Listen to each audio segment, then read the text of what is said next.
Pois bem, então, dando continuidade aos nossos estudos sobre a história dos esportes, uma vez explicado o contexto e a importância de se compreender a história do esporte, agora vamos nos debruçar sobre algumas questões pertinentes à discussão desse assunto sistematizado pelo Marco Paulo Stiger. Então, uma pergunta inicial básica e importante saber, afinal de contas, o que é esporte? Né? Se a gente tentar responder pelo senso comum, a gente vai ter, numa turma de 40 alunos, possivelmente cada um vai responder de uma forma. Mas se a gente nos debruçar sobre o assunto e observar a sistematização feita pelo autor que a gente está estudando, veremos que temos duas teorias, duas possibilidades de responder esta questão. Uma delas é na teoria da continuidade, o que é esporte. Então, para os autores dessa perspectiva, os esportes são manifestações socioculturais que surgiram, que a gente pode dizer, desde os primórdios da existência humana até os dias de hoje, que seriam manifestações socioculturais. Toda e qualquer manifestação social que nela está contido a ideia de apropriação e transmissão de algum tipo de artefato cultural. Temos várias maneiras de se aprender, se dizer e se fazer nas nossas atividades humanas que a gente faz. Vamos dizer agora uma simples, mexer no celular, aprender a usar alguma coisa lá no YouTube, no Twitter, Instagram, aprender a andar. Aprender a andar é uma manifestação sociocultural, sabia? Alguém já chegou a dizer para você que você costuma andar de maneira parecida com algum familiar seu? O jeito de tomar café, de comer, de se posicionar na mesa, isso tudo são artefatos culturais que são aprendidos, adquiridos e desenvolvidos. E desenvolvidos porque em cada contexto sociocultural isso vai se modificando. Talvez alguém possa ter se deparado com uma situação de um brasileiro lá na Europa camuflado, escondido, ninguém sabe que é brasileiro. E de repente toca uma música parecido com o samba e ele começa a sambar. E de repente alguém vai perguntar e fala assim: vem cá, você é brasileiro? Por quê? Você dança parecido com o pessoal do Rio de Janeiro. Então a gente começa a observar que existe alguma similaridade, alguma relação que não é típica ou própria do indivíduo, é culturalmente desenvolvido dentro de um contexto social. Por isso, o esporte é uma manifestação sociocultural, que, segundo essa teoria, diz que tem início desde os primórdios da humanidade e vai evoluindo de acordo com os contextos distintos que ele vai passando.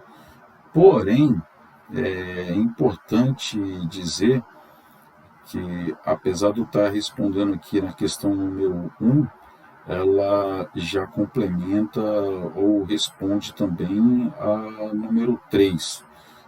Vamos observar, porque, segundo esses autores, apesar das diferenças contextuais, históricas, ao qual o esporte passou, o esporte primitivo, o esporte na antiguidade grega, o esporte romano, o esporte medieval, o esporte moderno, o esporte contemporâneo, apresentam características típicas, ou seja, próprias dele mesmo.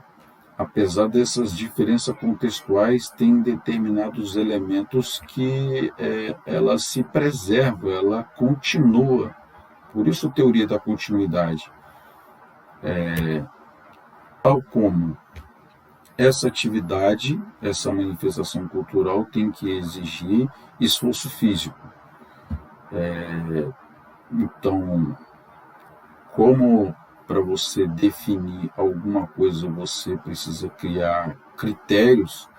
Esses critérios, alguns deles são arbitrários, você define. Por isso que, se a gente perguntar sobre esporte, talvez cada um vai falar de uma maneira diferente. Nesse caso aqui, esses autores definiram esses critérios dentro do tempo ao qual eles escreveram esse estudo, tal como Richard Mandel, né, a história do esporte, e Gutmann, do ritual ao recorde. Entre as características que eles apresentaram no estudo que a gente está se debruçando, diz que é necessário que haja um esforço físico. Então, não é qualquer manifestação cultural que a gente está se referindo, é uma manifestação cultural que tem que ter esforço físico. Então, uma manifestação cultural que você faz, está lá sentado, está parado, ou alguma coisa, então, para esses autores, isso não é esporte. Tal como um joguinho, um ludo real, um xadrez, entre outros, jogo de carta, baralho, não seria esporte. Para esses autores, os esportes necessariamente precisam ser jogos e também competitivos. Essa competição pode ser do próprio indivíduo com ele mesmo. Vamos dar um exemplo parecido, um exemplo semelhante de um esporte individual, que o desafio está no próprio indivíduo. Atualmente, não sei se vocês conhecem, um jogo chamado squash. A pessoa fica com a raquete jogando na parede, a bola tem que bater na parede e uma certa delimitação dentro de uma própria sala. Então ele fica com aquele desafio com ele mesmo. Algumas brincadeiras de crianças que podem fazer, vamos pensar aqui, uma brincadeira de Lego. Lógico que ela não envolve muito esforço físico, né? Mas um jogo de construção individual que ele faz, só para exemplificar que o jogo competitivo não necessariamente precisa ver duas pessoas, pode ser com uma pessoa só. É um jogo competitivo fazer uma escalada. E não é brincadeira, não é pouca competição, não. É uma competição muito complexa, dependendo do grau e da complexidade que tem para conseguir alcançar esse objetivo que quiser, essa escalada. Pode ser uma escalada de um morro simples ali, um morro do Moreno, ao pico do Everest, né? E essas competições elas podem ser comparadas com equipes e outras mais. Segundo esses autores, esses jogos competitivos eles trazem com eles algum conjunto de regras estabelecidas. Então, de uma maneira um pouco mais simples que eles eles definem essa noção de jogo competitivo. É um jogo competitivo e que tem regras. Essas regras se faz do próprio indivíduo com ele mesmo, né? O desafio que você tem para poder, de novo, né? Escalar a montanha, ou com o próprio skate, eu tenho uma regra estabelecida para poder subir um determinado obstáculo de determinada maneira. e aí com aquele grupo que compartilha com o mesmo esporte que eu estou praticando, o skate, o mountain bike, que determinada atividade que faz tem que ser de determinado jeito específico de se fazer, né? Ou seja, um modo específico de se fazer aquela coisa. E essa regra com um determinado objetivo, né? Então, de novo, subir lá um obstáculo com skate, é, usar um objeto tal como o próprio surf também, pela onda e a maneira que faz, que se conduz a prancha, e aí pode-se combinar um modelo de prancha, tem um modelo específico para um tipo, para poder ter alguma proximidade de regras desse jogo competitivo. E um outro quesito que talvez vocês não consideraram, mas tá descrito lá no texto e talvez não tenham entendido bem o que significa isso. Apresenta um fim para além da utilidade social. Isso quer dizer que esse esporte que está se referindo, esse jogo, ele tem um fim em si mesmo, um fim em si mesmo, e não unicamente, ou como foi utilizado muito em tempos lá dos primórdios, o primitivo, o medieval. Quem teve curiosidade de ver no YouTube um jogo praticado entre os Incas e os Maias, um futebol que joga com a cintura, e tinha uma relação muito próxima com a prática de rituais. Esses rituais, no caso desse jogo que eu estou dando exemplo, que o Mandel citou no texto, em que aqueles que perdiam eram sacrificados. E muitas vezes, quando esses que participavam dos jogos eram escravos e outros mais, então parecia que era um jogo assim de faz de conta, que sabia que no final ia ser sacrificado, e no final do jogo, além do sacrifício, tinha que arrancar o coração do outro. E tinha que espirrar sangue. Isso é uma prática esportiva relacionada com uma finalidade para além da utilidade social, para além do esporte em si. Está relacionado com algumas práticas de rituais. Ele esteve muito relacionado com essas utilidades.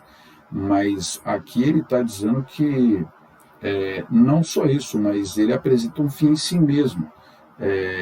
Você praticar lá o exemplo do surf de novo, você faz aquilo porque sente o prazer de fazer aquilo só pela prática de fazer, do ato de fazer. Então, um outro exemplo aqui, para vocês entenderem a relação do fim e a utilidade, uma caminhada ou uma corrida no calçadão. A gente parar e perguntar: você está correndo para quê? Então, alguém pode chegar e responder assim: eu estou correndo por correr, eu estou correndo porque eu gosto de correr, eu tenho o prazer de correr, por isso que eu estou correndo. Agora, quando esse correr está relacionado com uma utilidade, para além dessa atividade de correr, então essa atividade de correr ela se torna um meio e não um fim em si mesmo. Por exemplo, para a mesma pessoa que está fazendo a mesma atividade de corrida no calçadão e se perguntar: para que você está fazendo essa corrida? Ela pode responder que estou correndo porque estou atrasado para chegar no trabalho. Então, ela está usando a corrida como meio, mas poderia usar o ônibus, poderia usar a bicicleta, poderia usar o carro, poderia usar diferentes meios para poder realizar aquela atividade. Agora, essa atividade ela pode ser combinada, tal como um exemplo que eu dei lá do jogo dos Maias. o uso daquela atividade vinculado com um ritual. Estou correndo para ir para o trabalho, porque estou atrasado, e aí você pergunta, por que você não vai de carro? Por que você não vai de bicicleta? Não, porque eu gosto de correr também, e eu acho que isso é importante para a minha saúde. Então, olha, então vinculou duas finalidades, duas utilidades para além dessa atividade de correr: a saúde e a ida para o trabalho. E, ao mesmo tempo, a questão do gosto, do prazer. Porque se ela não gostasse, de fato, essa pessoa poderia estar usando um outro fim. E os autores, eles marcam isso como uma característica típica do esporte, que apesar de ter sido usado para outros fins, rituais, políticos, tal como nos jogos romanos, vocês talvez tenham ouvido muito falar do pão e circo, né, da prática entre os gladiadores, e aproveitar aquele momento para fazer o circo e, na prática, é, usá-lo para ludibriar o povo, para eles realizarem determinados objetivos políticos, que o povo não se atesse a esses fatos e utilidades políticas e se entreter com aquela atividade de luta entre os gladiadores como recreativo. Apesar de contextos e tempos sociais distintos, a gente não pode deixar de dizer que no momento que a gente vive hoje, ele não esse uso político do esporte, ele também está presente. Mas a gente vai conversar sobre esse assunto mais adiante em um outro momento. Vamos nos ater agora à questão número 2. Que tipo de argumento sustenta a noção do esporte na perspectiva da continuidade?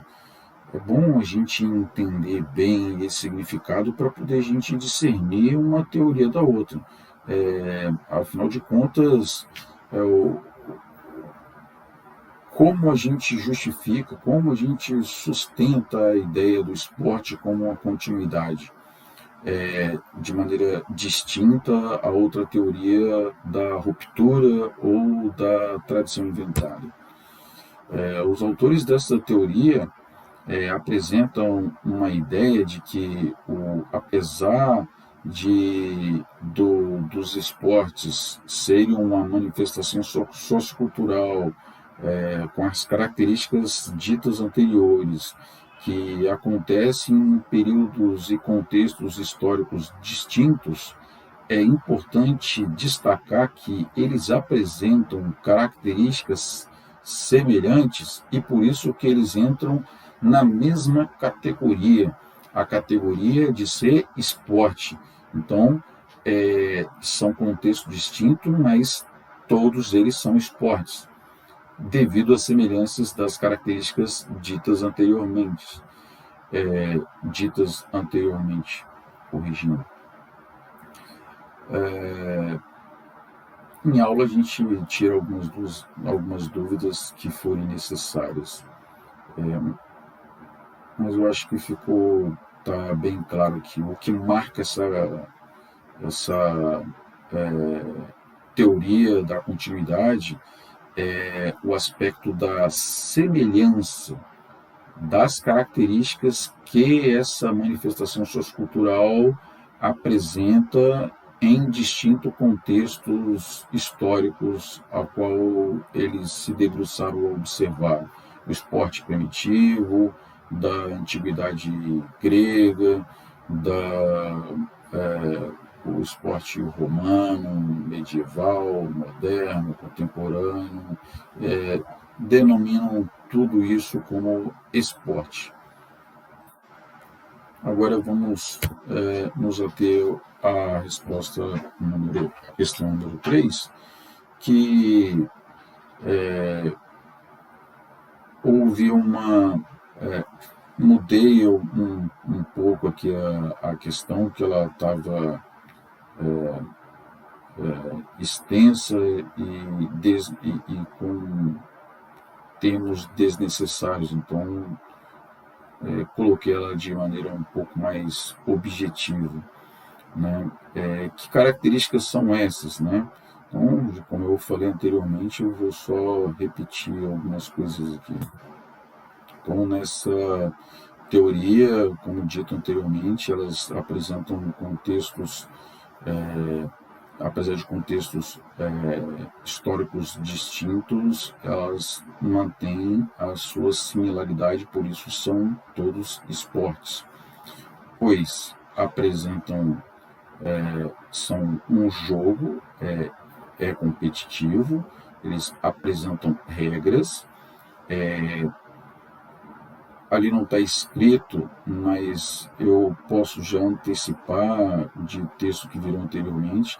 Essa regra, ela regula não só o comportamento, como se deve agir, mas ela também é importante para regular qual é o objetivo daquela atividade. Então, se a gente falar de futebol, aqui no Brasil, a gente vai entender, a gente sabe muito bem do que a gente está se referindo. Agora, a gente falar de futebol, no contexto norte-americano, eles vão entender como futebol americano. E o objetivo, os meios lá são bem distintos dos quais a gente conhece aqui. Então, essa regra ajuda a regular não só o comportamento, como é que tem que se comportar, como é que tem que se agir dentro do jogo, mas também ajuda a delimitar ou delinear o objetivo daquele jogo. Então, de maneira diferente do futebol americano, que é carregar a bola com as mãos, apesar de algumas vezes poder chutar a bola com os pés, e tem o lugar onde você faz o gol, né, que a gente chama-se de meta. No caso do futebol, aquele retângulo que você chuta a bola, e no caso com os pés. No futebol ou futebol americano, você vai atravessando o campo, conduzindo a bola com as mãos até ultrapassar uma determinada linha e fazer aquela bola cair no chão, ou que você faz mais ponto assim, ou quando puder você chutar a bola e acertar numa meta que fica suspensa, fica num lugar elevado. Então, só para vocês verem aqui. Então, a regra do futebol, do soccer, no caso, que é o futebol que a gente conhece aqui, a regra do basquetebol, a regra do voleibol, regula o comportamento e também qual é o objetivo daquela atividade. E por fim, como eu já expliquei anteriormente, esses autores entendem que o esporte, necessariamente, para ser considerado esporte, precisa conter o esforço físico. E finalidade, para além da utilidade social, eu já expliquei anteriormente. Então, por enquanto, são essas questões. Um abraço e até breve, para a gente se debruçar para as próximas questões do estudo sobre a história do esporte. Um abraço a todos.